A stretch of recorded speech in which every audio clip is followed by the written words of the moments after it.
Mythology शब्द आता है मिथ्या से। मिथ्या मतलब होता है कल्पना, झूठ, फिक्शन। मैं हूँ फिक्शन राइटर। वाल्मीकि और वेद व्यास फिक्शन राइटर नहीं थे। तो मेरा मानना है कि आपके राम और मेरे कृष्ण काल्पनिक किरदार नहीं है, ये थे। तो 7 चिरंजीवी हैं। मेरा तो मानना है। तो हिडन हिंदू का ख्याल कैसे है? इतना अच्छा प्लॉट कैसे हुआ? मेरे सुपुत्र 6.5 साल के थे और वो नॉर्वे के बाहर आयरन मैन, स्पाइडर, सारे मैन, वो हनुमान नहीं पता। साइंस और हमारा धर्म, ये एक लौता ऐसा धर्म है जो साइंस को अपना पूरक मान, अपने साथ लेके चले। रामायण में लिखा हुआ है चारों दिशा, पूरी पृथ्वी के चारों दिशाओं का अंत। एक लाइन में बने 4 मंदिर, चारों शिव जी के, ये कोइंसिडेंस नहीं हो सकता। जिनका काम है धर्म के रक्षा, वो धर्म के लिए लड़ने वाला है और उनको कुछ नहीं चाहिए। आपसे तो कुछ ही नहीं चाहिए, आपसे नॉर्मल सोसाइटी से। तब उन्होंने नागा साधुओं का सृजन किया। भगवत सिखाइए, बी फॉर भगवत गीता सिखाइए। उन्होंने सिखाते सिखाते जी फॉर गॉड सिखा दिया। ये आपकी और मेरी गलती कि हम अपने बच्चे को जी फॉर गणेश नहीं सिखा पाते, जी फॉर गरुण पुराण नहीं सिखा पाते। अगर सुपर पावर होती कि रामायण या महाभारत का कोई पार्ट चेंज कर सकते तो कौन सा प्लॉट ट्विस्ट करते? मैं अभिमन्यु के मृत्यु रोकने की कोशिश करता। सीता सारथी थी पूरे रामायण की। जैसे कृष्ण महाभारत में, अर्जुन जहां पहुंचे उसके पीछे कृष्ण का बहुत बड़ा हाथ। कर्ण जहां पहुंचे उसके पीछे दुर्योधन का बहुत बड़ा हाथ। कर्ण की विफलता में बहुतों का बहुत हाथ है, वैसे ही अर्जुन की सफलता में बहुतों का बहुत गाइडिंग फोर्स थे। उन्होंने रचा था पूरी रामायण सीता पहुंची।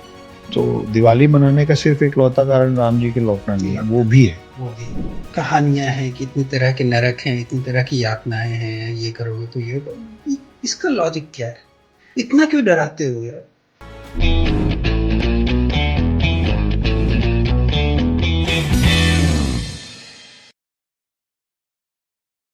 नमस्कार दोस्तों, मेरा नाम नवनीत है और स्वागत है आपका chapter 10 of D code with Navneet.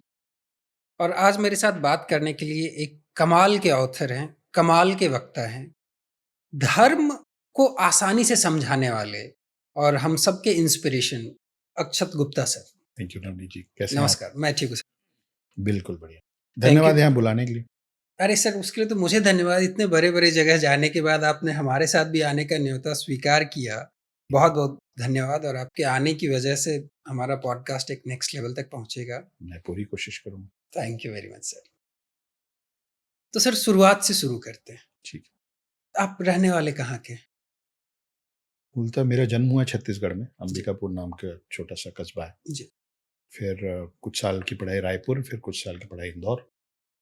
Indore में विवाह, इंदौर में बिछो, और उसके बाद फिर फाइनली मुंबई का रुख किया लिखने के लिए। लॉन्ग एंड शॉर्ट इतना ही। रेस्टोरेंट का बिजनेस इंदौर में क्यों स्टार्ट किया? पढ़ाई करते टाइम सपना आया था, या पर जब हम लोग भी कॉलेज में थे तो होता कि बेकरी खोलेंगे, क्योंकि हम लोग बेकरी पे, बैंगलोर में बेकरी का कल्चर है, तो हम लोग सोचते थे बेकरी खोलेंगे, एग पफ, जूस, नींबू पानी ये सब मिलता है, तो वहाँ पे सब लोग सोचते हैं कि एक बेकरी खोलेंगे, बहुत पैसा है।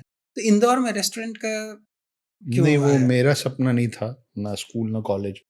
मैं कभी ये सपना नहीं देख रहा था कि मेरे को एक दिन रेस्टोरेंट खोलना है, क्योंकि बचपन से हमको बताया यही गया था कि तुमको करना यही है। मैं अपने परिवार का बड़ा बेटा हूँ और अपने जॉइंट फैमिली की तीसरी पीढ़ी हूँ होटल और रेस्टोरेंट इंडस्ट्री। ओके। तो हम 2 भाई हैं जी। तो शुरू से बचपन से बताया गया था, देखो ये 2 पीढ़ियों की जो धरोहर है, वो आपको इसको, इस लीनिएज को आगे लेके जाना है। ये लीगेसी आप कंटिन्यू करेंगे क्योंकि आप बड़े हैं। छोटा भाई जो चाहेगा कर सकता है।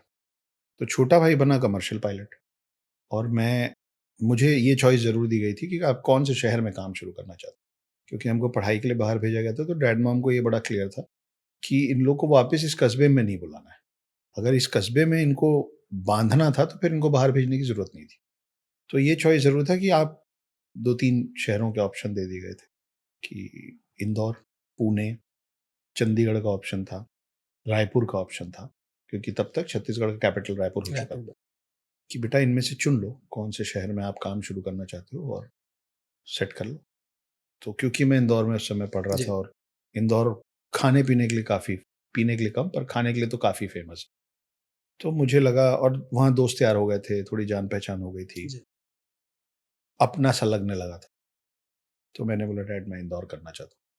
तो फिर पहला रेस्टोरेंट इंदौर में शुरू हुआ, फिर काम अच्छा चला तो दूसरा हुआ, तीसरा हुआ, ऐसे 5 हुए। तो ये सपना मेरा नहीं था, वो मेरे को बोल दिया गया था कि और कोई सपना देखना नहीं तुम। ठीक है, चलो जैसा मान लिया। आमतौर में बिज़नेस फैमिलीज़ में होता है। जी, जी, बिल्कुल। और उसके बाद बिछुर की जो कहानी है, जी। वो मुझे भी मालूम है, अब हमारे दर्शकों को भी बहुत हद तक मालूम है। तो उसमें कहीं न कहीं टाइम फैक्टर है। जी, फैमिली के लिए टाइम जी, नहीं था, बिज़नेस के पीछे भाग रहे थे। तो मैं एक normal middle class family, upper middle class, lower middle class family या कोई भी फैमिली होगी, वो बैलेंस कैसे करे? अब तो आप उस चीज़ से बहुत ऊपर उठ चुके हैं। तो अब अगर आपको गाइड करना हो, तो उसे बैलेंस, मेरी भी फैमिली है, लेकिन आज मैं संडे को बैठ के हम लोग बातें कर रहे हैं। तो कहीं न कहीं फैमिली हैम्पर हो रही है। तो इस चीज़ को बैलेंस आउट कैसे करना चाहिए? मैं आपको ना इसको समझाने के लिए एक दूसरा उदाहरण देने की जी, कोशिश करता हूँ। हर बेटे को, हर बच्चे को जी, अपने पिता से शिकायत होती है, बिल्कुल। सच है। जो पिता बहुत पैसा कमा के दे दिया है, फ़िल्म थी एक शराबी, जी, अमिताभ बच्चन साहब बिल्कुल, और प्राण उनके फादर थे।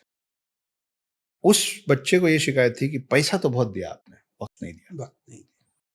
जो पिता वक़्त लगातार दे कि वो साइकिल चलाना भी सिखा रहा है, स्विमिंग भी लेके जा रहा है ना? हर समय आस-पास है। स्कूल छोड़ने जा रहा है, तो लेने स्कूल जा छोड़ने लेने जाए ना जाए, लेकिन एक पिता का दायित्व पैसे के अलावा भी जी, हर तौर पे जो निभा रहा है ना? Who has got a lot of time for, वो ना फिर एक जगह पे पहुँच के उससे ऊपर नहीं जा पाएँगे, पिता।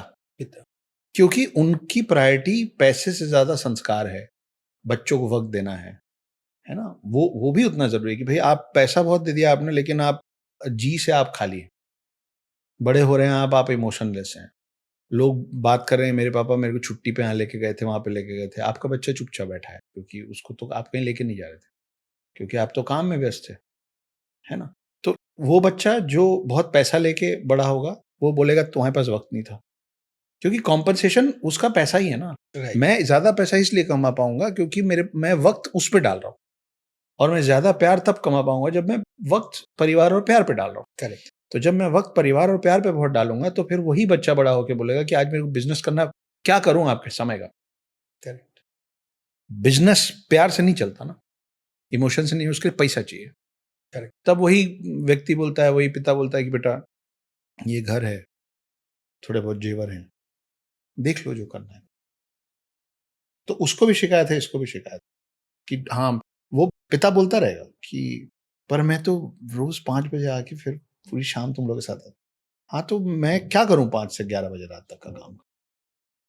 मैंने थोड़ी ना बोला था आपको टाइम इतना देने के लिए। आज तो पैसा चाहिए। तो वो जो बैलेंस बनाने वाली बात है ना, वो मुझे ऐसा लगता है कि एक्चुअली बन ही नहीं सकता। वो हमें चुनना होगा कि हमें कौन-सा। चुनना होगा, और बच्चों को भी चुनना होगा कि वो चाहते क्या।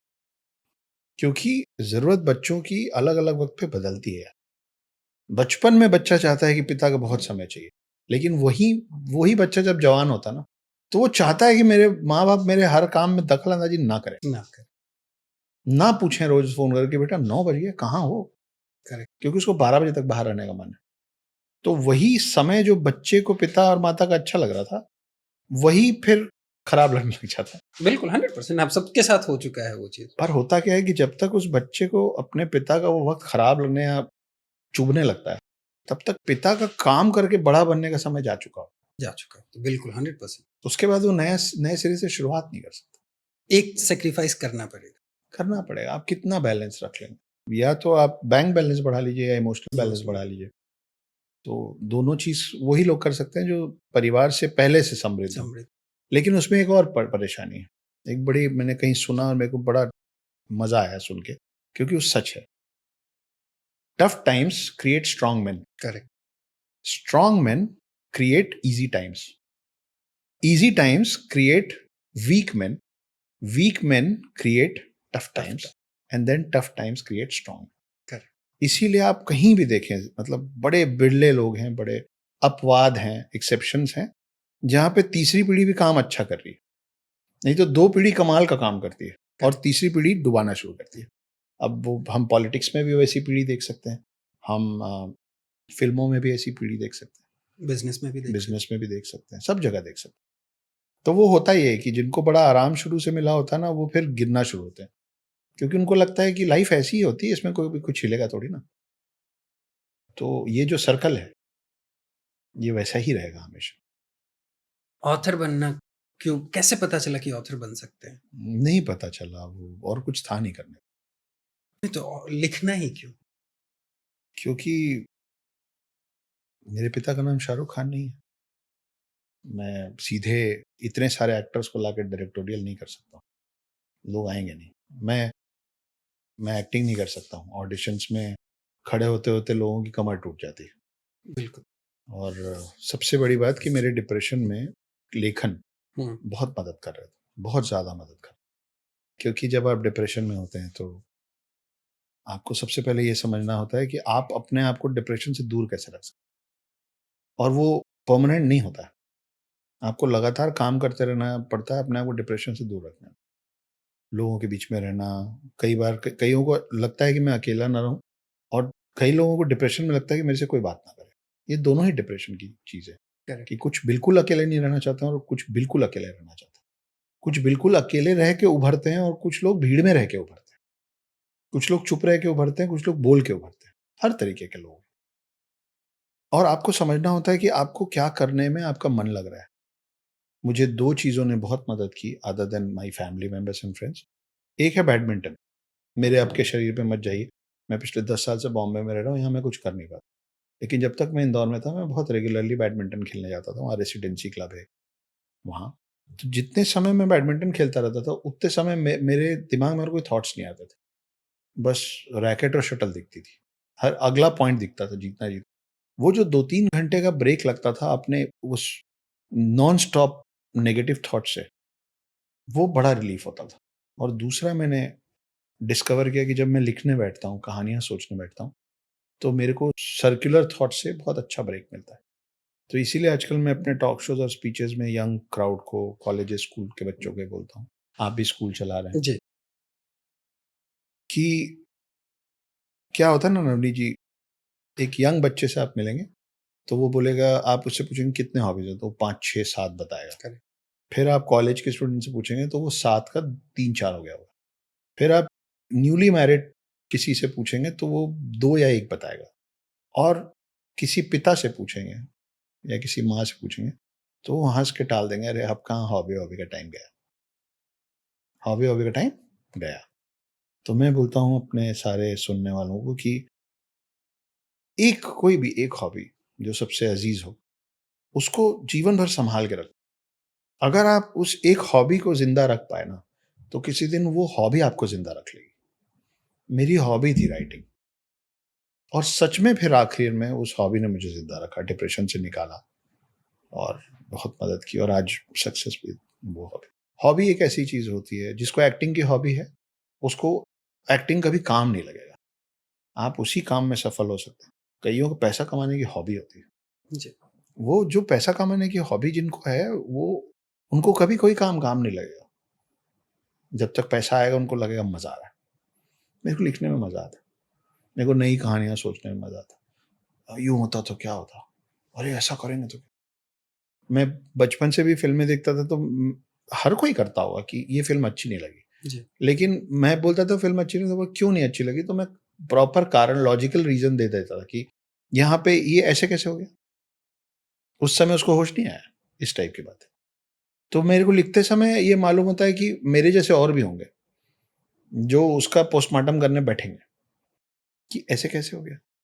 तो उन वो जो प्रॉब्लम्स आती हैं एक कहानी के अंदर, उसको सॉल्व करने में मेरे को मज़ा आता शराबी या एनिमल? है। शराबी। रिलेशन है दोनों में? हाँ, दोनों ही फादर सन की कहानी है, लेकिन अलग-अलग कहानियाँ हैं। अब पता नहीं, शायद मैं अपनी ऐज की वज़ह से मुझे शराबी ज़्यादा पसंद है, हालाँकि इतना बूढ़ा नहीं हूँ मैं, या लेकिन गानों की वजह से हमारे मतलब हम लोग तो ऑलमोस्ट सेम हाँ, एज के। मतलब उस तरीके का फादर सन रिलेशनशिप हमारे लिए ओजी वही है ना, करेक्ट। हमारे लिए एनिमल ओजी नहीं हो पाएगा। यंग क्राउड को नेचुरली एनिमल ज़्यादा ये अच्छी लगेगी। तो हाँ, तो मेरे जब लिए लिखने का सोचा और लिखना शुरू किया तो हिडन हिंदू क्यों?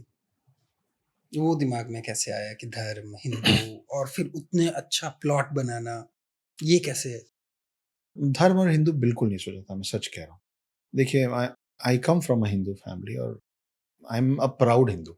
Of course. मैं बहुत खुल के बेबाकी से हर जगह बोलता हूँ, मैं हिंदू हूँ। जी। मेरे को नहीं बनना सेक्युलर, नहीं बनूंगा मैं सेक्युलर। क्यों? क्यों? सेकुलर में बुराई क्या है? सेक्युलर में बुराई ये है कि आप देखिए, अभी हमारे सामने मग में पानी रखा है। जी। ये पानी ना नवनीत जी, पानी पानी तभी तक है जब तक वो पानी है।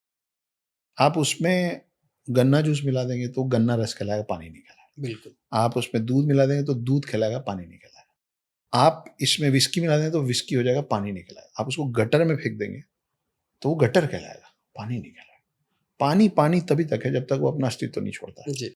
सेक्युलरिज्म का मतलब इस देश में खास करके हिंदुओं के लिए हो गया है, बस पानी मत रहो। हम लोग we take a lot of pride into saying, अरे वो यही लाइन कि हम तो पानी है जी, कहीं भी मिल जाते हैं। क्यों मिलना है तुमको? सामने वाला तुमको मिल रहा है। दूध कभी पानी में मिलके बोलेगा नहीं नहीं मेरे को दूध मत बोलो, पानी बोलो। वो आपको ओवरटेक करना चाहता है ना। मेरे को नहीं होना ओवरटेक, नहीं करने दूंगा मैं ओवर पावर अपने लोगों को। मतलब अपने लोगों को ओवर पावर नहीं होने देना चाहता हूँ। भाईचारा भाईचारा नहीं चाहिए भैया, भाईचारा काहे का भाईचारा, कहाँ हो रहा है भाईचारा? तो सनातन की तो यही परंपरा रही है। या समय के साथ बदलना पड़ेगा। सनातन की परंपरा, अगर आप इस चीज को सनातन की परंपरा बोल रहे हैं तो फिर हमको इस पे भी बात करना पड़ेगा कि जब विष्णु रूप ही राम थे जी। तो फिर महाभारत में फिर से विष्णु राम बन के क्यों नहीं आ गए? फिर कृष्ण बनने की क्या जरूरत थी? क्योंकि विष्णु को मालूम था कि अब जिस युग में जा रहा हूं जी। उसमें राम बन के नहीं लड़ सकता, हार जाऊंगा। और धर्म युद्ध है इसलिए जीतना भी जरूरी है, तो जीतने के लिए कृष्ण बनना पड़ेगा। राम वाला दौर गया, अब कृष्ण वाला दौर।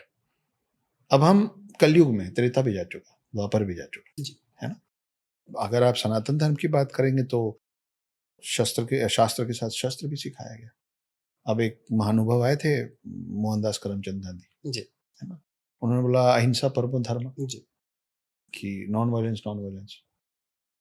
कैसे नॉन वायलेंस है? आप कैसे बोल सकते हैं कि इस देश को नॉन वायलेंस से आज़ादी मिली है? बिल्कुल, मतलब कतई नहीं मानूंगा मैं। एकदम गलत स्टेटमेंट है। मैं पहले भी बोला हूं, मैं रिपीट कर रहा हूं, आपको और मेरे को ये पढ़ाया गया है कि अहिंसा से बापूजी वो चलते चलते चलते चलते डांडी मार्च, नमक बीच, पता नहीं क्या क्या। तो सुभाष चंद्र बोस क्या कर रहे थे? भगत सिंह क्या कर रहे थे? आजाद क्या कर रहे थे? और अनगिनत ऐसे लोग जिनका हमको नाम नहीं पता, वो क्या कर रहे थे? और आप आप और मैं हम समझ नहीं रहे हैं कि सबकॉन्शियसली जिस दिन मैं ये मानूंगा कि हाँ अहिंसा अहिंसा, अगर मैं गांधी जी की बात मानता हूं कि हम अहिंसावादी लोग हैं, कि मेरे गाल में कोई एक थप्पड़ मारे तो जी। मैं दूसरा गाल बढ़ा दूं, आपने कभी सोचा है कि इस मान्यता को अगर आप एक्सेप्ट कर लेते हैं तो आपको पता भी नहीं चलेगा कि सबकॉन्शियसली आप अपने हर देवी देवता को नकार देंगे, क्योंकि आपके हर देवी देवता के हाथ में अस्त्र शस्त्र है।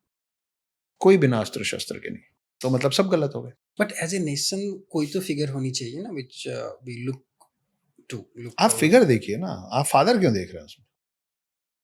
लोग अपने फादर को फादर फिगर नहीं बना पा रहे हैं जीवन में। आपको देश के लिए फादर क्यों चाहिए? क्या कहना चाहते हैं आप कि एक व्यक्ति जिस दिन उसका देहांत हो गया तो आपका देश अनाथ हो गया?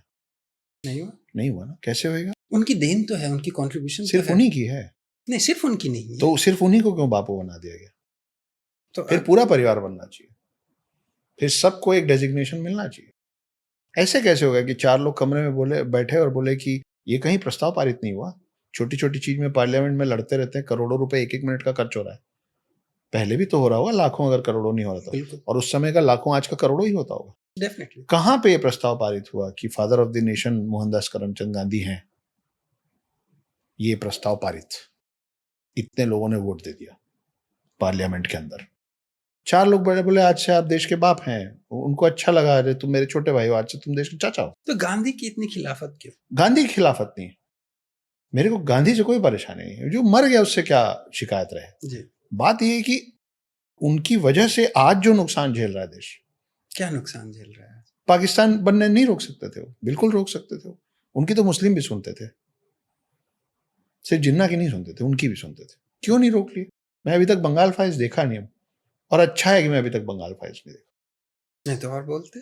मैं आगे भी बोलूँगा। मैं चाहता हूँ कि आपके दर्शक जो सुन रहे हैं वो जान लें कि ये अभी बंगाल फाइल्स देख के अभी-अभी नहीं बोलना शुरू किया। मैं बंगाल फाइल्स और कश्मीर फाइल्स के पहले से बोल रहा हूँ, ये बात है। आपने बापू बना लिया, आपने चाचा बना लिया, बड़े पापा भी बनाइए। सुभाष चंद्र बोस बनाइए बड़े पापा। तो मैं बोलूँगा भाई परिवार बनाइए ना फिर। फिर भारत माँ एक एंटिटी क्यों है? भारत माँ का कोई चेहरा है क्या? नहीं है ना। वो एक फीलिंग है, भाव इमोशंस। है, बिल्कुल। वो एक भाव है ना। तो आप, मेरे को भारत पिता से प्रॉब्लम नहीं है, लेकिन उसको फिर भाव बनाइए ना। भाव बनाइए। कैसे एक शख्स कैसे हो सकता है? मैं आपको समझाने की दूसरी कोशिश करता हूँ। माइकल जैक्सन का नाम सबने सुना है? जी। माइकल जैक्सन के भी पहले थे एल्विस प्रेस्ली, पॉप की दुनिया के पहले बेताज राइट। बादशाह। एल्विस प्रेस्ली जब बहुत कमाल कर रहे थे तो उनको बोल दिया गया गॉड ऑफ पॉप। राइट। उसके बाद माइकल जैक्सन आया तो उनको बोल दिया किंग ऑफ। आपको कैसे मालूम है कि एल्विस प्रेस्ली और माइकल जैक्सन से और बेहतर म्यूजिशियन नहीं आएगा? और आएगा तो उसको क्या उपाधि देंगे आप? गॉड और किंग तो बांट दिया आपने पहले ही। ये कैसे आप तय कर ले रहे हैं कि गांधी से बड़ा देशभक्त ना पहले कोई था, ना उनके वक्त पे कोई था, और ना आने वाले समय में कोई होगा? तो जिस दिन अगर देश मान लेगा कि यार ये तो गांधी से भी बड़ा देशभक्त है, तो आप गांधी की उपाधि लेके उसको देंगे क्या? इसलिए नहीं देंगे आप क्योंकि वो तो जन्म हुआ ना उसका, गांधी के बाद जन्म हुआ ना उसका। तो तो आपकी नज़र में कोई है जो आपको लगता है गांधी से बड़ा मेरा देशभक्त है? मानना है कि देश का बाप कोई नहीं हो सकता, देश की सिर्फ संतानें होनी चाहिए, और संतानों को जनने का काम माता का होता है। इसलिए भारत माता की जय ठीक है, भारत पिता की जय क्यों नहीं बोल रहा है देश आज तक? क्योंकि सबको कहीं ना कहीं मालूम है कि यार इट डजंट साउंड राइट। आपके कान को जो सही ना लगे ना, वो सही नहीं होता, इसीलिए कान को सही नहीं लगता। सीधी सीधी बात। आपको क्या लगता है कि ब्रिटिशर्स लोग आए और बोले कि यार हम लोग ना इनको थप्पड़ मार मार के थक गए, हमारा हाथ दुखने लग गया तुमको थप्पड़ मार मार के, तुम तो दूसरा गाल बढ़ा देते हो। ऐसे किए और चले गए? नहीं ना, वो इसलिए चले गए। और मैं बोला था लोगों को पसंद नहीं आया था, लेकिन बुद्धिजीवी जो भी होंगे ना, जो इसको रैशनली सुनेंगे, न्यूट्रली सुनेंगे, ऐसा नहीं कि इसको तो गलत साबित करना है, कर लो, लेकिन जो भी सोच के कि बोल रहा है कहीं गलती से सही तो नहीं बोल दे रहा है, वो जो सुनेंगे ना, अगर आपको किसी एक को श्रेय देना ही है, मैं पिता बनाने की बात अभी भी नहीं कर रहा हूं, अगर आपको किसी एक व्यक्ति को श्रेय देना चाहते हैं ना, आप भारत की आजादी हिटलर को दिए। हाँ, जियो पॉलिटिक्स वही था। भाई मैं अपने देश में इसलिए आजाद हो गया, 200 साल से तो नहीं हो पाया, उसी सेकेंड वर्ल्ड वॉर के ठीक बात कैसे हो गया? क्योंकि हिटलर ने ब्रिटेन पे जो हमला किया था उसके कारण ब्रिटेन इतना कमजोर हो गया था कि अगर यूएस ब्रिटेन को ज्वाइन नहीं करता तो ब्रिटेन हार जाता। करेक्ट। उनको ये मालूम था कि अब उतने बड़े देश को हम पकड़ के नहीं रख पाएंगे, हमारी पकड़ हिटलर की वजह से अपने सारे कॉलोनीज पे कमजोर पड़ रही। तो आपको इतना मन हो रहा है किसी को देने का, तो फिर उसको भी श्रेय दीजिए ना। हिटलर होगा पूरे विश्व के लिए खराब, लेकिन और वो आपका फायदा करने नहीं निकला था, पर आपका फायदा हुआ है। वो पकड़ कमजोर इसलिए हुई क्योंकि हिटलर ने उन पे हमला किया। वो पकड़ इसलिए भी कमजोर हुई क्योंकि सुभाष चंद्र बोस ने अपनी आर्मी बनाई और वो सबमरीन में बैठ के हिटलर से मिलने गए। वो हिटलर से मिले, हिटलर के बोलने पे जापान ने रेड आर्मी का एक पीस उनको दिया था मदद करने के लिए, और ये सब ब्रिटिशर्स को मालूम था कि अभी अगर सुभाष चंद्र बोस यहाँ पहुंचेंगे तो हम मतलब मार के खदेड़े जाएंगे, उससे बेहतर है कि हम शांति से जाएं। तो ये कोई औचित्य नहीं है इस बात का कि मैं गांधी के खिलाफ नहीं हूं, ना मैं नाथूराम गोडसे के फेवर में, वो तो और मैं डिप्लोमेटिक बात भी नहीं कर रहा हूं, ये भी मैं बता दूं। गोली मारना किसी चीज का समाधान नहीं होता नहीं। लेकिन जस्ट बिकॉज गोली मारना गलत है इसलिए सामने वाले को बस गलती पे गलती करने भी नहीं छोड़ा जा सकता ना। उनको मालूम था ना जिन्ना मर रहे हैं, आज तक हमारे लोग मर रहे हैं उस एक निर्णय की वजह से। करेक्ट। फिर ठीक है, हम लोग और वापस आपको अगर क्रेडिट देना है किसी को, और अगर आपको गांधी जी को पिता बोलना है, तो भाई पिताओं से भी गलती होती है, बिल्कुल तो मानिए, फिर उसका क्रेडिट लेना पड़ेगा। अगर क्रेडिट चाहिए तो डेबिट भी लेना। मैं कहीं कुछ गलत बोल दूँगा तो मैं जाके माफ़ी माँगूँगा ना, मैं बोलूँगा कि हाँ, बोलते-बोलते गलत निकल गई बात। एक पॉडकास्ट में मैं वासुकी की जगह शेषनाग बोला था। अगले पॉडकास्ट में उन्हीं के पास गया तो मैं ऑन कैमरा बोला करेक्ट कि है। मेरे से गलती हो गई यार, इतना कुछ रहता है, नाम में गलती होगी। ह्यूमन एरर हो सकता है। तो आप अच्छा-अच्छा आप रख लो, बुरा-बुरा आपका नहीं है, ऐसे थोड़ी ना हो। ठीक है। तो हिडन हिंदू का ख़्याल कैसे आया? इतना अच्छा प्लॉट कैसे मिला? मेरे सुपुत्र 6.5 साल के थे और वो मार्वल के बहुत बड़े फैन थे। अच्छा, आयरन मैन, स्पाइडर-मैन, सारे मैन। वो हनुमान नहीं पता था। पता था, ऐसे पता था, लेकिन डिटेलिंग में नहीं जाना नहीं चाहिए। जाना। और मैं वो 7 चिरंजीवियों का नाम याद कराने की कोशिश करता था, वो नहीं हो पा रहा था। तो जब वो मुझसे दूर हुए तो मेरे पास वक़्त बहुत सारा था। तब मेरा वो फ़ेज़ चल रहा था कि अब मेरे को बैंक बैलेंस नहीं बढ़ाना, इमोशनल बैलेंस बढ़ाना है। हुँ, क्योंकि उस वजह से मेरे लोग दूर हो गए थे। तो मैं एक ऐसी कहानी उसे एक ही बच्चे के लिए लिखना चाह रहा था। मैंने कभी नहीं सोचा था छप जाएगा, इतनी बड़ी बुक बन जाएगी, 1 मिलियन कॉपीज़ सोल्ड हो जाएगा। 10 लाख कॉपीज़ बेच लेना एक लैंडमार्क है। पर ये सब होने लगा इसलिए क्योंकि उस एक बच्चे के लिए वो 7 चिरंजीवियों की कहानी मेरे को लिखना था और उस भाषा में लिखनी थी जिस भाषा में उसको पढ़ना सुनना पसंद है। पसंद।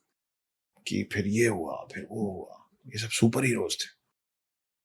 आपका आपका बेसिक इंटेंशन क्या है कि वो सीख जाए, करेक्ट। कैसे भी सीख जाए। तो वो करने की कोशिश में मैं आज भी बच्चों को ही सिखाने समझाने की कोशिश में अपनी बात को इतना सिंप्लीफाइड रखता कोई ऐसा थोड़ा स्टूपिड क्वेश्चन है। हूँ। नहीं, कोई ऐसा होता है या ऐसा कभी आपको पता चला कि आपके जो कहानी में कैरेक्टर्स हैं उनको लोग रियल मानते होंगे या उनको लगता होगा कि सही में कोई 8वां चिरंजीवी भी है? हाँ, कई बार लोग आके सवाल पूछ लेते हैं कि ये 8वां चिरंजीवी सही में है या सिर्फ़ आपकी काल्पनिक कहानी का किरदार है। मैं साफ-साफ बताता हूँ भई मैं फ़िक्शन राइटर हूँ और मुझसे तो ये भी बोला गया पूछने की कि 8वां चिरंजीवी खुद को तो स सेट नहीं, नहीं नहीं, वो एक क्लिप लोगों ने काट के मेरे को वो गलत तरीके से क्लिप काट दिया गया था। बात ये थी कि द हिडन हिंदू समझाने के लिए मैंने ये कहा था कि एक किरदार है जिसका नाम ओम शास्त्री है, जो ये कह रहा है कि मेरा नाम ओम शास्त्री है, मैं 8वां चिरंजीवी हूँ, तो उसके पहले का काट दिया। तो वो बन गया मेरा नाम ओम शास्त्री है, मैं 8वां चिरंजीवी हूँ, मैं 7 चिरंजीवियों को ढूँढ रहा हूँ। तो ये जब क्वेश्चन मेरे पास आया तो मुझे लगा सर ऐसा तो नहीं बोल सकते। हाँ, मतलब आदमी बूढ़ा तो हो रहा है, उम्र तो ढल रही है उसकी। नहीं, नहीं, वो मैं कहानी के किरदार के तौर पे वो कह रहा था कि उसने कहा कि मैंने, तो उसने कहा कि कट गया। तो हो गया कि मैं 8वां चिरंजीवी हूँ, मैं 7 चिरंजीवियों को ढूँढ रहा हूँ। मैं सतयुग से देवभूमि भारत में हूँ, पकड़ में आया हूँ अब। मैं राम से भी मिला हूँ, कृष्ण से भी मिला हूँ और जो क्लिप जिस तरीके से चला, तो लोगों को लगा ये सही बोल रहा है और ज़्यादातर लोगों को लगा कि क्या पाखंड है ये और वो दोनों नहीं था। दोनों नहीं था। आप क्या मानते हैं 7 चिरंजीवी हैं सही में? एक शब्द है नवनीत जी हमारे हिंदुओं के साथ चस्पा कर दिया गया है, वो है माइथोलॉजी। जी। आपने कभी सोचा है कि ये शब्द सिर्फ़ हिंदुओं मतलब हिंदू शब्द के साथ ही माइथोलॉजी जुड़ा हुआ है? आपने कभी नहीं सुना है Islamic mythology, Christian mythology, Sikh mythology, Jain, Buddha mythology सुना है आपने? नहीं। किसी ने नहीं सुना है और ये अपने आप नहीं हो गया है। ये बहुत सिस्टमैटिकली सोच समझ के किया गया है। आपको किसी भी समाज को, किसी भी धर्म को कमज़ोर करना है तो आप उनकी मान्यताओं पे, उनके विश्वास पे आघात कर दो। तुम तो बेवकूफ़ हो, तुम्हें तो ये है, तुम्हें तो वो है। तो माइथोलॉजी शब्द आता है मिथ्या से। मिथ्या मतलब होता है कल्पना, झूठ, फ़िक्शन। मैं हूँ फ़िक्शन राइटर। वाल्मीकि और वेद व्यास फ़िक्शन राइटर नहीं थे। तो अगर आप माइथोलॉजी शब्द बोलेंगे जो कि मिथ्या से आता है, आप सोचिए ना आप अपने आने वाली जनरेशन को कैसे बोलेंगे कि 22 जनवरी को अयोध्या जाओ, प्राण प्रतिष्ठा हुआ था उस दिन, जाके राम जी के चरण स्पर्श करके आओ या हाथ जोड़ के आओ। बोलेंगे पहले तुम लोग मतलब हमारी जनरेशन को बोलेंगे कि तुम लोग पहले ये डिसाइड कर लो कि ये मिथ्या है कि सत्य है। सत्य है तो हिंदू माइथोलॉजी क्यों बोल रहे हो? और अगर मानते हो कि ये सब सत्य है तो फिर हिंदू सत्यलॉजी बोलो ना, फिर माइथोलॉजी क्यों बोलते हो? तो मेरा मानना है कि आपके राम और मेरे कृष्ण काल्पनिक किरदार नहीं हैं, ये थे। इतना डिटेलिंग में काल्पनिक कहानी नहीं हो सकती कि वहाँ जन्म हुआ, वहाँ बड़े हुए, वहाँ से वहाँ गए, फिर किष्किंधा गए, फिर ये ऐसा नहीं होता। एक मैं डिस्क्लेमर देना चाहूँगा कि मेरे क्वेश्चन्स जो होंगे जी। काफ़ी बेसिक्स होंगे अच्छा है। क्योंकि मुझे बहुत ज़्यादा नॉलेज नहीं है धर्म के बारे में, तो मैं खुद आपसे समझना चाह रहा हूँ चीज़ों मुझे भी को। ज़्यादा नॉलेज नहीं है। इतना सच ज़्यादा कुछ है जानने समझने के लिए कि आप कितना भी सीख लें। मेरे को जब मैं इन चीज़ों में बात नहीं करता था नवनीत जी, तो किसी ने, मैं धर्म समुदाय पे नहीं जाऊँगा, किसी ने बोला था कि तुम लोग इतने कन्फ्यूज़्ड लोग हो। कोई गीता पढ़ रहा है, कोई रामायण पढ़ रहा है, कोई महाभारत पढ़ रहा है, कोई गरुड़ पुराण पढ़ रहा है, कोई शिव पुराण पढ़ रहा है, कोई बोलता है विष्णु पहले आया, कोई बोले शिव। कितने कन्फ्यूज़ लोग हो तुम लोग, एक एक डायरेक्शन में चल ही नहीं पा रहे हो। उस समय मेरे पास जवाब नहीं था। आज की डेट में आपको अगर कोई या आपके दर्शकों को कोई ये बोले, तो प्लीज़ उनको जवाब दीजिएगा कि बॉस, लाइब्रेरी जो है ना, वो विद्वानों के घर में होती है। तुम लोग सबके पास एक-एक किताब है। मेरे पास लाइब्रेरी है पूरी। इतनी किताबें हैं कि जीवन भर हम पढ़ते रहेंगे ना, तो भी खत्म नहीं होगी। क्योंकि विद्वान वहीं होते हैं, जहाँ पे किताबें होती हैं, और किताबें विद्वानों के ही घर में रखी होती हैं। मैं अपने आप को विद्वान नहीं बोल रहा हूँ, मैं इस धर्म की तारीफ़ कर रहा हूँ। तो मेरे को भी ज़्यादा नहीं आता है, थोड़ा-थोड़ा आता है। मैं जो नया सीखता हूँ, वो मैं अगले जहाँ भी बोलने का मौका मिलता है, उसमें जोड़ के बताता हूँ, ताकि लोगों को पता चले। नई चीज़ पता। तो 7 चिरंजीवी हैं। मेरा तो मानना है। अब आप बोलेंगे कि पर अमर तो कोई हो नहीं सकता। नहीं, नहीं, जब मानना है तो फिर मानना है। नहीं, पर मान्यता के पीछे कोई ठोस कारण भी होना चाहिए। मैं आपको कारण देता हूँ जी, कि मैं क्यों मानता हूँ कि वो होंगे। एक छोटी-सी कहानी सुनाता हूँ, जी। इमेजिनरी कहानी मेरी बनाई हुई। पहली बार कभी ऐसा हुआ होगा ना कि एक फिरंगी अपना देश छोड़ के इस देश में आया होगा, जहाज से। हुँ, अब वो आया होगा, उसके हिसाब से तो स्मार्ट ही है। जब जब वो यहाँ उतरा होगा ना, तो देखा होगा कि कहीं कोई प्रकांड पंडित खड़े होके कुछ ज्ञान परोस रहे हैं, हुँ। और बहुत सारी भीड़ खड़े होकर उनको सुन रही है। वो भी गया होगा, खड़ा हो गया होगा। वो बता रहे होंगे कि कंस के लिए आकाशवाणी हुई कि देवकी का 8वां पुत्र कृष्ण अपने मामा का वध करेगा। सुन लिया। सब हटे, गया पंडित जी के पास, बोले बाकी सब मैं समझ गया, there is a villain called Kansa who is going to be who's a king, and then this his sister's eighth son is going to kill him, and that's a prophecy. But what is Akashvani? अब वो पंडित सोचा, अभी ये फिरंगी को कैसे समझाऊं आकाशवाणी? तो उसने बोला, वो मतलब सर, बस मतलब यूं ही, मतलब हवा से मतलब आवाज आ जाती है। क्या सोचा होगा फिरंगी? दीज पुअर इलिटरेट इंडियंस, यही सोचा होगा। थोड़ा और आगे गया, फिर एक भीड़ लगी हुई थी, दूसरे पंडित जी लगे हुए थे। अब वही कहानी बढ़ के पहुंच गई थी कुरुक्षेत्र तक। वहां पे बात ये चल रही थी कि वहां पूरा युद्ध चल रहा था, और धृतराष्ट्र के बगल में गवलगन का बेटा संजय बैठ के महल के अंदर से एक अंधे राजा को ये बता रहा है कि अभी, राइट नाउ, कुरुक्षेत्र में क्या हो रहा है। फिर सुना, बोला, I have understood there 100 brothers against 5 brothers, and he is a king who is a blind king, बाकी सब समझ गया। बट ये दूरदर्शिता क्या होता है, मतलब यहाँ बैठ के कोई कैसे वहां देखेगा? फिर वो पंडित कोशिश किया हुआ यही समझाने का कि मतलब सर, मतलब बस था, सुपर पावर दिख जाता था। फिर वही इलिटरेट पुअर इंडियंस कुछ तो भी बात कर रहे हैं। सर, बाद में आपके देश में जो पहला रेडियो चैनल था, उसका नाम आकाशवाणी था। हवा से आवाज आती थी, बिना वायर के। और पहला जो न्यूज़ चैनल था, उसका नाम दूरदर्शन था। जब आप और हम छोटे थे, तो हम अपने घर में बैठ के इंडिया और पाकिस्तान का मैच जो शाहजहाँ में होता था, जी, वो लाइव देखते थे, है ना? तो उस समय जब उसको लगा होगा कि ये आकाशवाणी और दूरदर्शन बेवकूफ़ाना है, उस समय वो बेवकूफ़ाना लग रहा था कि ऐसा कभी हो नहीं सकता। बाद में हो गया ना। मैं आपको ये प्रूव कर सकता हूँ कि ये शब्द आकाशवाणी और दूरदर्शन रेडियो और टीवी के पहले के बने हुए हैं ना। ऑब्वियसली। तो आज जो पद्धति हम हमारे तक नहीं पहुँची है, आप कैसे झुठलाएँगे, या कैसे आप मेरे को प्रूव करेंगे कि आगे भी ऐसा नहीं होगा? हम ह्यूमन लाइफ स्पैन बढ़ाना के रास्ते में हैं ना। बहुत सारी ऐसी चीज़ें हैं जो हमारे पास थी और हमसे खो गई हैं, अब हम वापस एक-एक करके ढूँढ के जमा कर रहे हैं। तो कल को हो सकता है कि इमॉर्टल्स हों, तो अगर आगे हो सकते हैं तो पीछे भी रहे होंगे। तो कहाँ होंगे? मेरा ऐसा मानना है कि कैलाश पर्वत पे एक छुपा हुआ शहर है जिसका नाम ज्ञानगंज है। यस। जी। उसको कुछ शैंग्रीला भी बोलते हैं, और भी नाम उनको दिया हुआ है। लेकिन मेरे हिसाब से वो ज्ञानगंज है। और वहाँ पे यहाँ से जितने भी प्रजाति एक्सटिंक्ट हो रही है, विलुप्त हो रही है, वो सबको वहाँ सहेजा जा रहा है। और वहीं रहते हैं 7 चिरंजीव। वो आते हैं, यहाँ आते हैं, पर कब आते हैं, किस वजह से आते हैं, क्या सॉर्ट आउट करके जाते हैं, वो हमको नहीं पता। कल की भी आएँगे। बिल्कुल आएँगे। कुछ डेट है या अलग-अलग सेंचुरी? डेट्स हैं, अलग है। सबने अलग-अलग बोल रखा है। उनके जन्म का स्थान भी अलग-अलग बोल रखा है। कुछ 1-2 स्थान?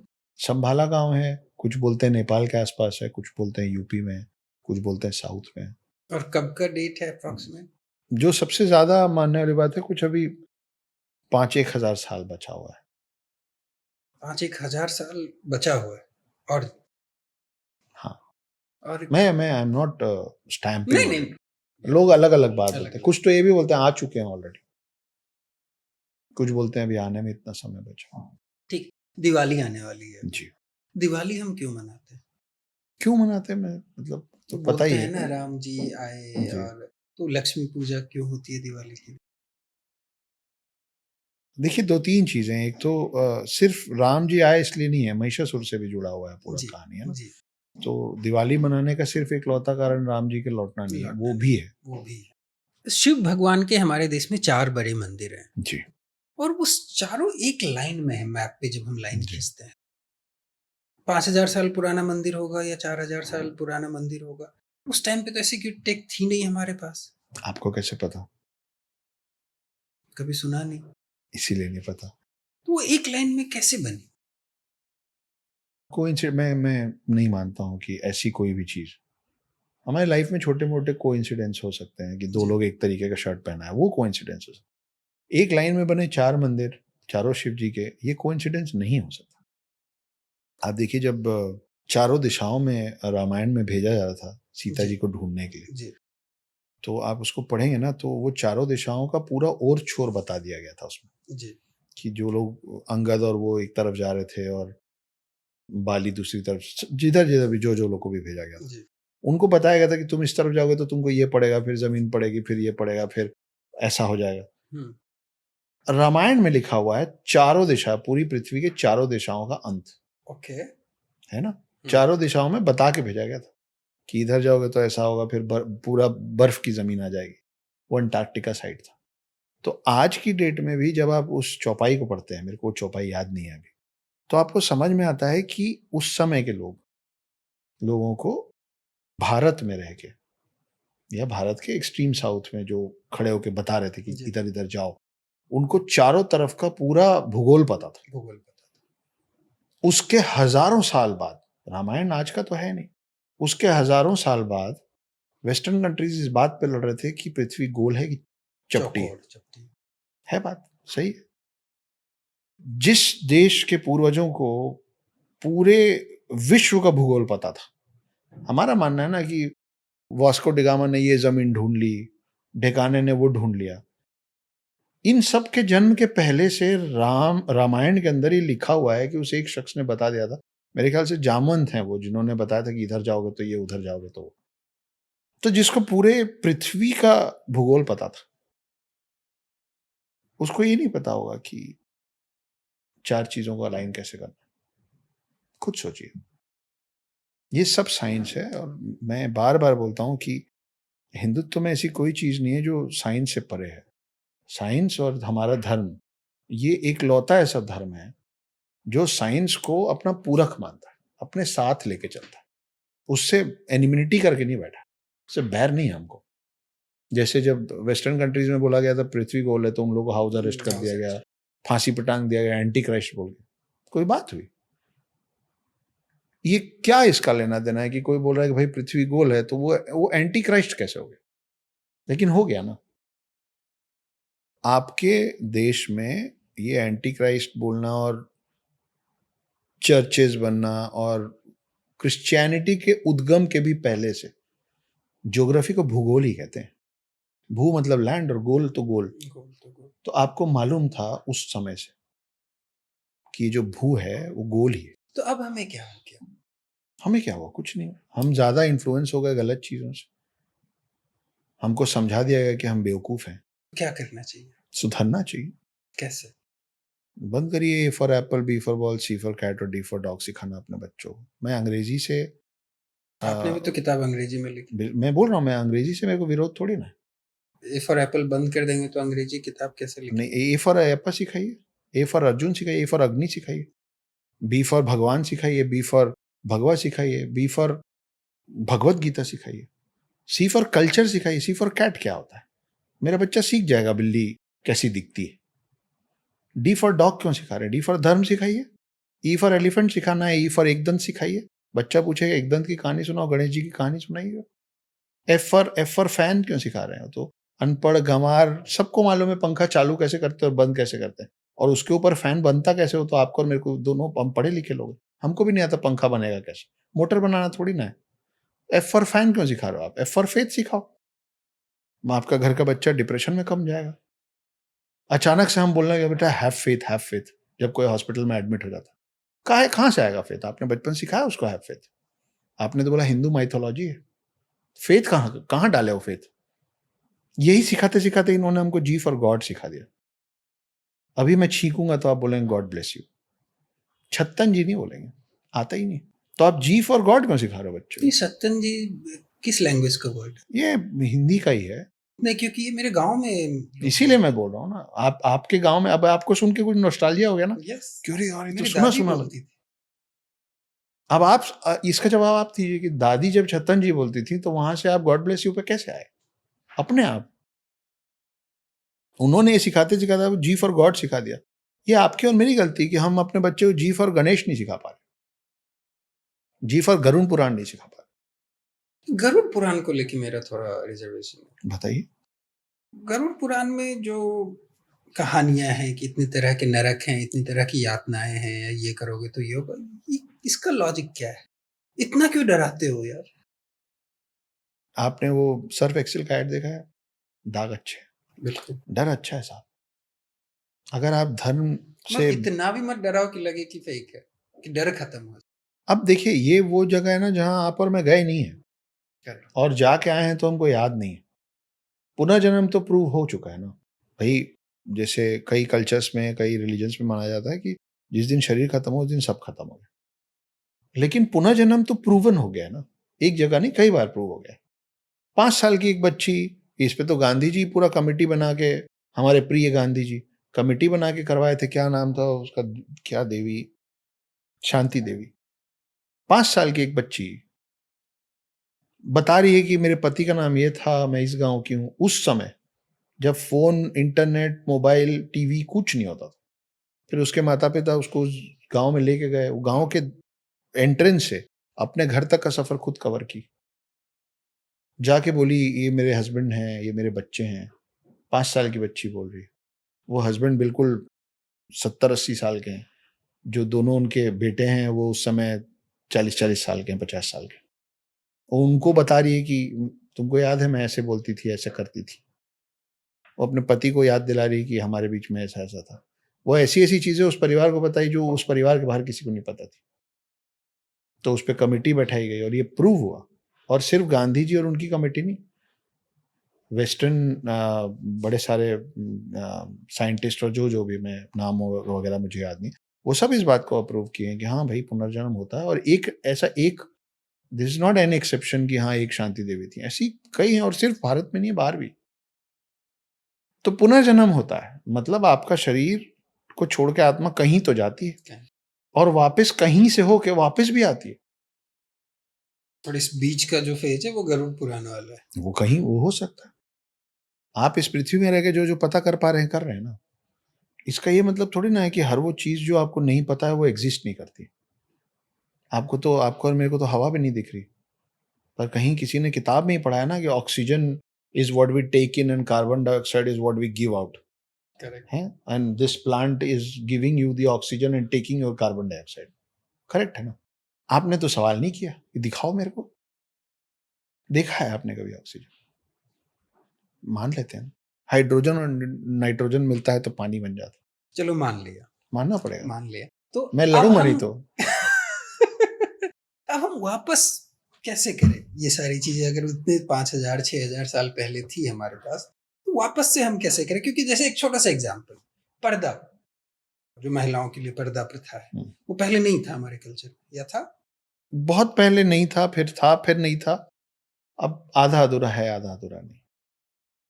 तो ये होना चाहिए, नहीं होना चाहिए? वो लोग बोलते हैं ये मुगलों के बाद आया। देखिए, कहावत है कि काया और माया ढकी हुई है अच्छी लगती है। ये संस्कारों वाली बात है। तो बहुत पहले नहीं था आपने बोला। बहुत पहले नहीं था, लेकिन भाई आप आप जैसे आप महल में रहने वाली महिलाओं को और वैश्यालय को एक तो नहीं कर सकते ना, पर महिलाएँ दोनों जगह। महिलाएँ दोनों। हुँ, तो कोई देवी पुराण और कामसूत्र की किताब को आप अगल-बगल रख के ये थोड़ी ना बोल सकते कि दोनों एक ही किताब जी। है ना? तो हर जगह का एक की रीतियाँ हैं तो कुरीतियाँ भी हैं। कहीं कुछ अच्छा है, कहीं कुछ बुरा है। आपको दोनों लेके चलना पड़ेगा। तो हर और देखिए ये वो चीज़ है मेरा मानना है कि महिलाओं को हमको बोलने की ज़रूरत नहीं है कि आप अपना तन कैसे ढकें। We are nobody to tell them how they should live. ये उनकी अपनी चॉइस होती है लेकिन सही तो यही है ना, जो मैंने अभी आपसे एक लाइन में कहा कि अब आपके अभी मैं आपसे अचानक से पूछ लूँ कि अपने प्रॉपर्टी का ब्यौरा दीजिए, तो आप संकोच करेंगे ना कि यार इसको मैं कैमरे में बोल रहा हूँ, पता नहीं अभी बिहार में मेरे पीछे कौन पड़ जाएगा, सरकार पड़ जाएगी कि गुंडे पड़ जाएँगे, होगा ना? बिल्कुल। तो वो माया है जिसको आप ढक के रख रहे हैं। काया आप मान-सम्मान वाली बात है काया ढकना, उसमें कोई ये नहीं बोला जा रहा है कि आप अपना मुँह हम बुर्का पहना नहीं रहे हैं, या ना हम ये भी नहीं बोल रहे कि भैया तुम अपना मेरे घर में तो नहीं है ये प्रथा कि क्या बोलते हैं वो, घूंघट डाल के चलो, जी। नहीं है। कुछ खास दिन होते हैं जिसमें पूजा के समय सर पे आँचल। आँचल डालना होता है, वो एक अलग बात है। लेकिन क्योंकि मेरे घर में महिलाएँ घूंघट नहीं डाल रही हैं, इसलिए मैं ये बोलूँ कि राजस्थान में जो महिलाएँ घूंघट डाल रही हैं, गुजरात में जो महिलाएँ घूंघट डाल रही हैं, वो गलत है। मैं कौन होता हूँ नहीं। नहीं डालने वाले या डालने वाले? लेकिन कायदा तो यही है ना कि और अगर आप ढकना ही नहीं, अगर आप बोल रहे हैं मत ढको, कुछ भी मत ढको, तो फिर कैसा हो जाएगा समाज सोचिए? ये सब चीज़ बिना पर्दे की चीज़ें पर्दे में ही अच्छी लगती हैं। एजुकेशन सिस्टम के बारे में आपका क्या ख़्याल है जो अभी हमारे देश में है? बहुत सारे बदलाव की ज़रूरत है और इसलिए नहीं क्योंकि भई मेरे को थोड़ी समझ आ गई तो मैं बोल रहा हूँ। कोई भी चीज़ जब पुरानी हो जाती है तो आप बदलते हैं ना उसको समय के साथ। जी। लाइट हो, पर्दा हो, दीवार हो, बाथरूम हो, कुछ भी हो, समय के साथ बदलते हैं। 60-70 साल पुराना आप वही ढर्रे पैटर्न में वही चीज़ें पढ़ा रहे हैं। तो 60-70 साल में जितनी अच्छी चीज़ें हो गई हैं, उसके हिसाब से आपको बदलना ही चाहिए अपना एजुकेशन सिस्टम। मैं हिस्टोरिकल और उन चीज़ों लेफ्ट राइट तो बात ही नहीं कर रहा हूँ। मैं ये नहीं बोल रहा हूँ वो तो लेफ्टिस्ट ने किया था तो अब राइटिस्ट का टाइम है तो आप इसको ऐसे कर दीजिए। लेकिन बेसिक चेंजेस जो होना चाहिए एग्ज़ाम सिस्टम में आपके आपकी पढ़ाई में, वो तो होना ही चाहिए। ऐसा अगर बोलना होगा राइटिस्ट के बारे में तो क्या बोलेंगे? क्या-क्या हटाएँगे? बहुत कुछ हटाऊँगा, मेरे को नहीं जानना मुगलों के बारे में इतना। क्यों? क्योंकि सेक्युलर स्कूल में भी आप मुगल पढ़ाएँगे और मदरसे में भी आप मुगल पढ़ाएँगे। तो बाकी लोग को कौन पढ़ाएगा? हमारे भी तो थे। वो तो एक-एक लाइन में, 2-2 लाइन में खत्म हो गए। अभी छावा फ़िल्म आई तो मेरे को पता चला छावा के बारे में। मेरे को नहीं मालूम था। क्यों नहीं मालूम था? नहीं पढ़ाया गया मेरे को। मैं मध्य प्रदेश और छत्तीसगढ़ से आता हूँ, मैं महाराष्ट्र में होता तो मेरे को शायद ज़्यादा पता होता शिवाजी के बारे में, पर मेरे को कम पता है। लेकिन मेरे को दिल्ली में बैठे अकबर के बारे में सब मालूम है। मेरे को मुगल में कौन किसका बेटा, कौन किसका पोता मालूम है। मेरे को क्यों नहीं मालूम है कि शिवाजी के बेटे कौन थे, शिवाजी का परिवार कौन था, शिवाजी कहाँ-कहाँ लड़े। ये कौन-सी बात हुई? आप पढ़ाओ ना, आप अकबर पढ़ाओ, जहांगीर पढ़ाओ, ये पढ़ाओ, वो पढ़ाओ, सब पढ़ाओ। आप महाराणा प्रताप भी उतने ही पढ़ाओ ना, कि 4 बाँस 24 गज अंगुल अष्टप्रमाण ताऊ ऊपर सुल्तान है मच्चू के चौहान। क्यों नहीं आता मेरे बच्चों को? आप 1 टू 100 पढ़ाओ ना अंग्रेजी में। लेकिन एट द सेम टाइम अगर मैं सडनली किसी बच्चे से यंग से 15 साल, 20 साल, 25 साल के लड़के से बोलूँ कि 79 को हिंदी में क्या बोलते हैं? तो वो मेरे को बता पाए। नहीं बता पाता। तो ये हर चीज़ स्कूल ही करेगा, हम कुछ नहीं करेंगे। पैसा दे दिया, स्कूल भेज दिया, काम खत्म। वर्क लाइफ बैलेंस है ना? करवाइए, मेरे घर आइए आप। मेरे छोटे भाई का बेटा है 4 साल का। वो जो मैं अभी आपको A for apple, B for Bhagavad Gita, C for culture बोल रहा था, हुँ। वो ज़ेड तक सुनाएगा आपको। वाह! और आप बोलेंगे अब स्कूल वाला सुनाओ तो वो A for apple, B for ball भी ज़ेड तक सुनाएगा। तो हर घर में अक्षत गुप्ता नहीं होते हैं ना सर? बनाइए ना तो, मेरे में क्या ख़ासियत है? सब पूरी दुनिया नहीं जानती साहब, है। नहीं मेरे को माइक मिल गया, मेरे को कैमरा मिल गया, मैं बोल रहा हूँ। आपके पास माइक कैमरा नहीं है, आपके घर वाले तो हैं आपको सुनने के लिए।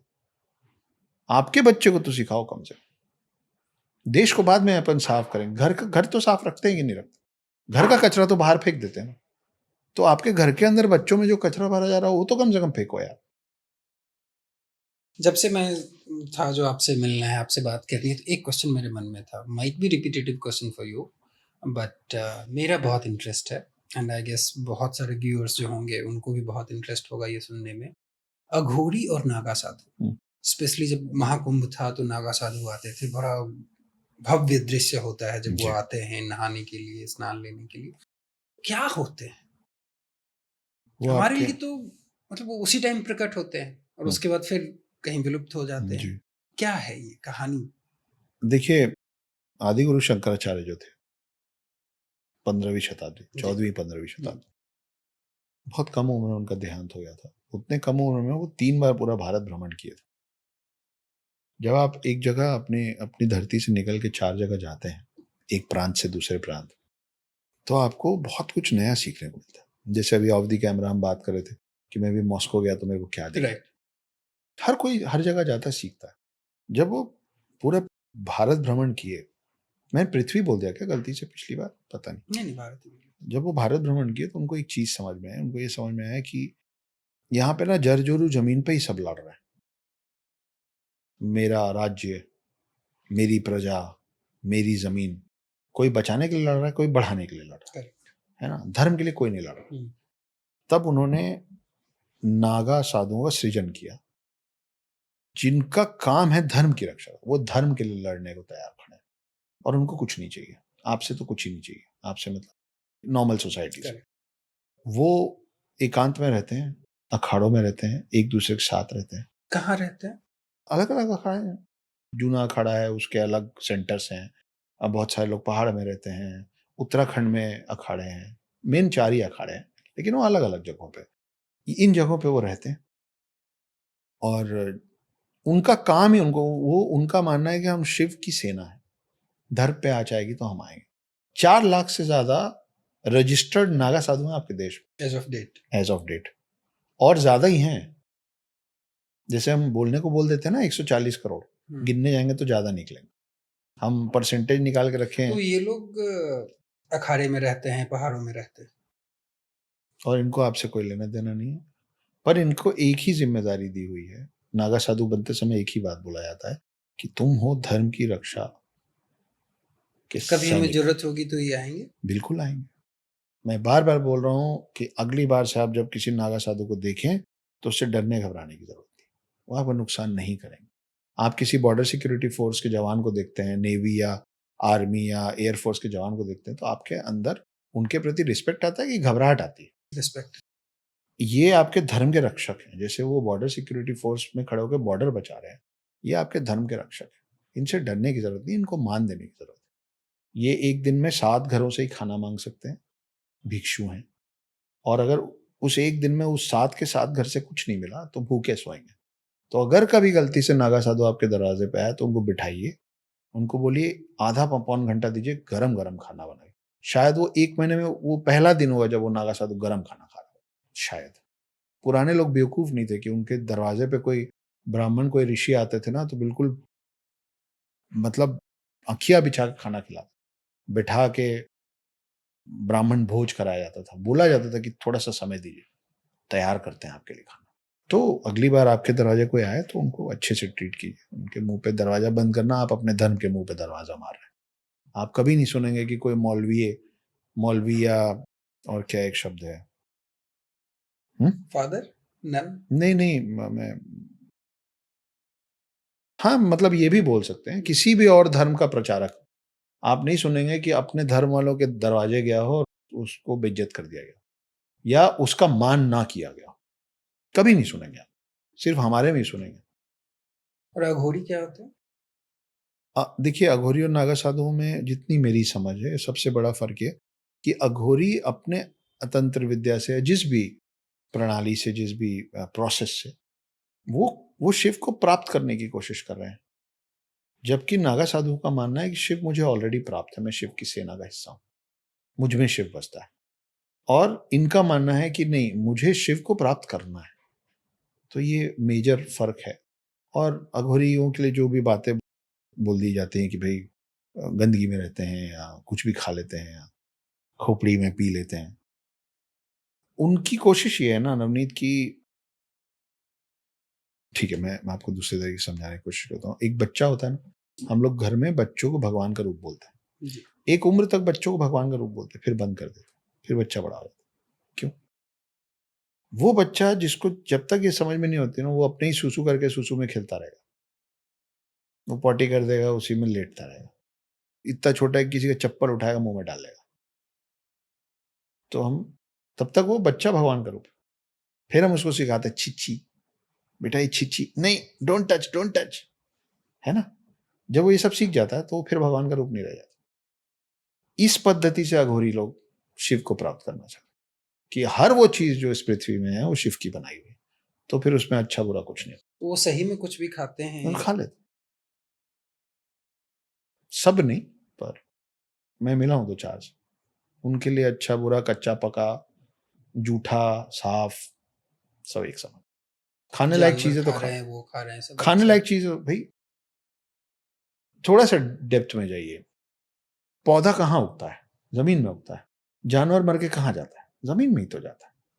वो ज़मीन में जाने के बाद जब मैन्योर बनता है, तो सॉइल आपका फर्टाइल होता है। वही फिर प्लांट्स के अंदर आता है, प्लांट्स में आता है। तो कुल मिला के एनर्जी सोर्स ऑफ एनर्जी जो आपके लिए प्लांट्स है, वो उन्हीं चीज़ों से रहा है ना। उनको सीधे-सीधे जाना है कि ठीक है, इतना क्यों? वो जाके तो हमको सोर्स ऑफ एनर्जी ही देगा। मेरे को जीवित रहना है, मेरे को सोर्स ऑफ एनर्जी चाहिए, वो मांस है, खाने लायक है, मैं खा लूँगा। आप बच्चे को जो परोस देंगे, खा लेगा ना। बिल्कुल। आप सिखाते हैं कि बेटा वो नॉन-वेज है, वो वेज है, ये पनीर है, वो चिकन है। आप छोटे से बच्चे को जो देंगे, वो खा लेगा। वो खा लेते हैं। ठीक है। एक रामायण से क्वेश्चन है, आप लंका और श्रीलंका में बोलते हैं कि ये श्रीलंका जो है वो लंका नहीं है। हुँ। तो राम सेतु तो है, फिर वो राम राम सेतु सेतु भी अलग है? नहीं, राम सेतु तो वही है, लेकिन मैं देखिए, मैं जब एक ही बार मैंने ऐसा बोला था और मेरा ये मतलब नहीं था कि मैं उसको ज्योग्राफिकल पॉइंट ऑफ व्यू से नहीं बोल रहा था। मैं उसको आध्यात्मिक पॉइंट ऑफ व्यू से बोल रहा था जी। कि वो लंका उस हिसाब से तो फिर आप बोलेंगे कि आज आज के श्रीलंका में सारे राक्षस रहते, क्योंकि लंका में तो सिर्फ राक्षस रहते थे। गलत हो जाएगा ना।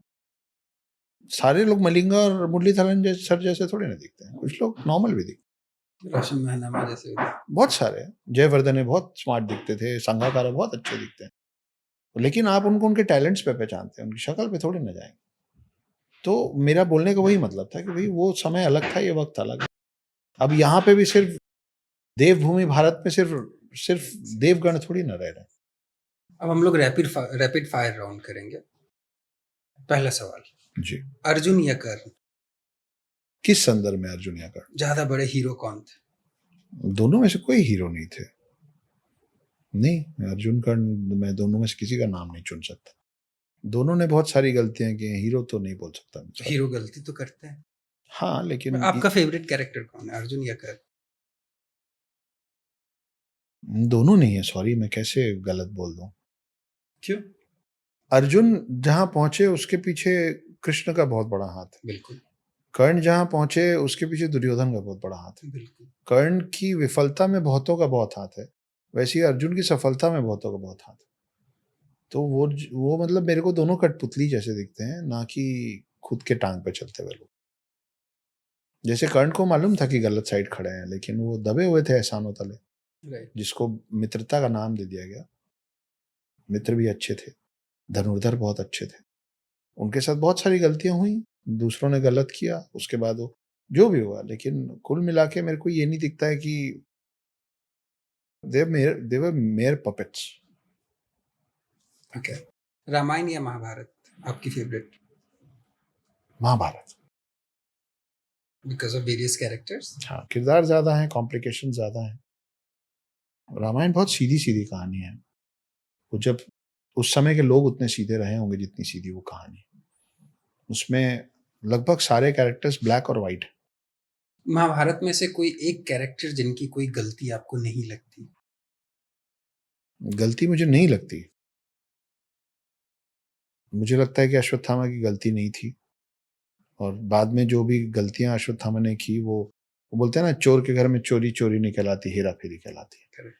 तो मेरे को लगता है कि अश्वत्थामा उस थॉट के साथ आगे बढ़े होंगे कि अगर तुमने गलती की है और तुमको कोई श्राप, पाप नहीं लग रहा है, तो फिर मैं भी गलती करूँगा, मेरे को भी नहीं लगेगा। कि जिस तरीके से द्रोणाचार्य को मारा गया, वो बेटे के लिए और युद्ध नीति के हिसाब से दोनों ही गलत था। दोनों की गलती तो सबने की, लेकिन सबसे बड़ी गलती किसकी थी महाभारत में? धृतराष्ट्र की। सबसे बड़ी गलती अब धृतराष्ट्र की मानते हैं। बिल्कुल। धृतराष्ट्र बड़े पापा थे और परिवार के वरिष्ठ थे। उनके निर्णय के आगे कोई कुछ नहीं बोल सकता था, क्योंकि वो राजा भी थे। उन्होंने पुत्र मोह में जो निर्णय लिए, वो सबसे बड़ा कारण है पूरे महाभारत का। रामायण या महाभारत में से किसी एक कैरेक्टर के साथ पॉडकास्ट कर पाते तो किसके साथ? पॉडकास्ट कर पाते हैं। हम्म, मगर उसमें राम जी और कृष्ण जी भी आ सकते हैं क्या? हाँ हाँ, मैं कृष्ण जी से कृष्ण क्यों, तो पता ही है फिर। सवाल पूछने का। तो सुनो, अगर सुपर पावर होती कि रामायण या महाभारत का कोई पार्ट चेंज कर सकते, तो कौन सा प्लॉट ट्विस्ट करते? मैं अभिमन्यु की मृत्यु रोकने की कोशिश करता। मेरे को बड़ा अभी भी बुरा लगता है। किसी भी एपिक से दो कैरेक्टर्स का एक अनसीन कन्वर्सेशन विटनेस कर सकते, तो किसको करते? ओहो, मैं राम जी और सीता का कॉन्वर्सेशन। मेरा ये मानना है कि राम जी को नहीं मालूम था कि वो विष्णु अवतार है, लेकिन सीता को पता था कि वो लक्ष्मी अवतार। ऐसा क्यों? इसके पीछे तो मेरे को 6-7 मिनट बोलना पड़ेगा। आप अलाउ करें तो मैं बोल देता हूँ। नहीं नहीं, ठीक, अगली बार देख लें। सीता सारथी थी पूरे रामायण की। जैसे कृष्ण, जैसे कृष्ण महाभारत में गाइडिंग फोर्स थे, उन्होंने रचा था। पूरी रामायण सीता ने रची थी। और उसका मतलब ये नहीं है कि मैं कह रहा हूँ कि सारे कलेश महिलाओं की वजह से होते हैं, बिल्कुल नहीं। वो सूत्र संचालक थी पूरे रामायण की, डोर उनके हाथ, डोर उनके हाथ में थी, क्योंकि उनको पता था कि रावण के पास ये वरदान है कि उनको ये नहीं मार सकता, वो नहीं मार सकता। लेकिन ब्रह्मा जी को उन्होंने बोल दिया था कि ये तुच्छ मनुष्य मेरा क्या बिगाड़ेंगे। इसलिए उन्होंने अपनी लिस्ट में तुच्छ मनुष्यों का नाम ही नहीं लिया था कि वो मेरे को नहीं मार सकते। तो पहला कंडीशन ये है कि अगर जो रावण को मारेगा उसको ऑर्डिनरी होना पड़ेगा। तुच्छ खराब शब्द नहीं होता है, ऑर्डिनरी होना पड़ेगा। तो अगर राम को ये पता होता कि मैं विष्णु अवतार हूं, तो वो ऑर्डिनरी नहीं रहते। तो उनके आसपास एक्स्ट्रा ऑर्डिनरी लोगों को होने की जरूरत थी। इसलिए मेरा मानना है कि सीता को शुरू से मालूम था कि मैं लक्ष्मी अवतार हूं, और वो और हनुमान जी, मतलब शिव और लक्ष्मी मिलके कंस्पायर करके राम को से करवाएं।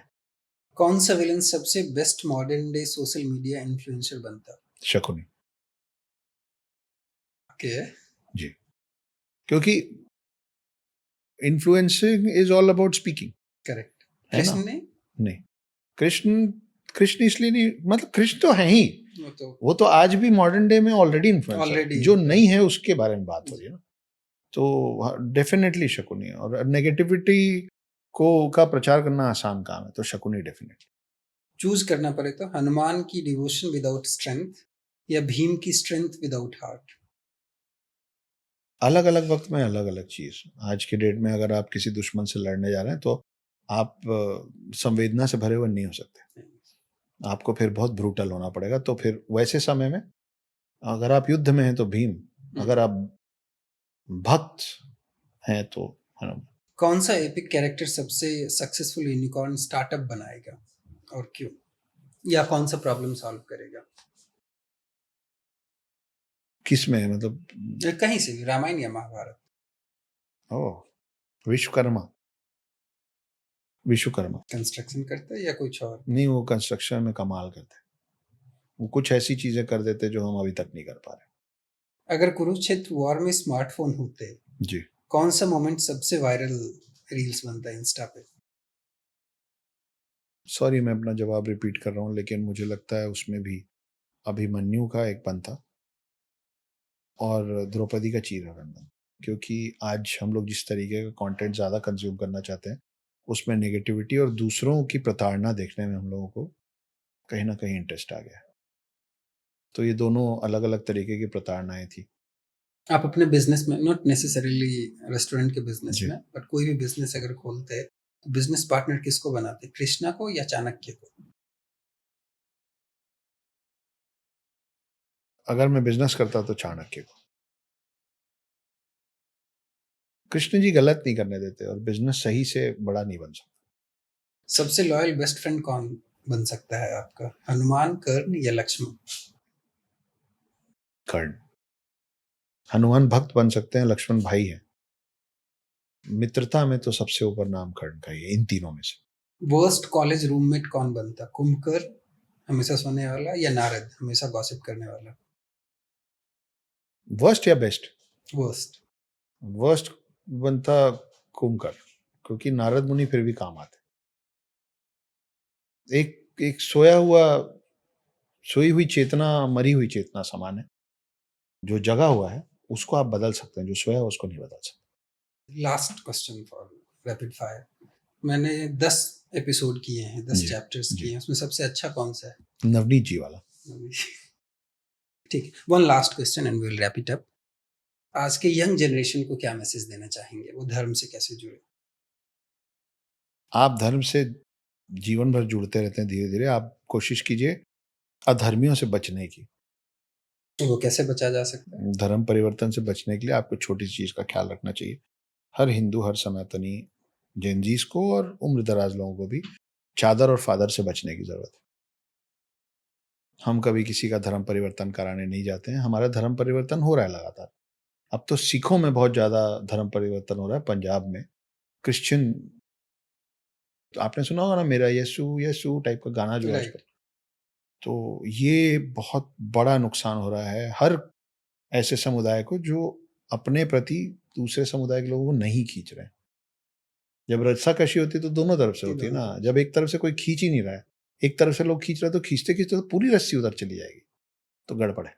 तो चादर और फादर से बचने की ज़रूरत है। ठीक है sir. Thank you very much sir for your time and धन्यवाद। Wonderful conversation. थैंक यू भाई, फिर मिलेंगे। फिर मिलेंगे।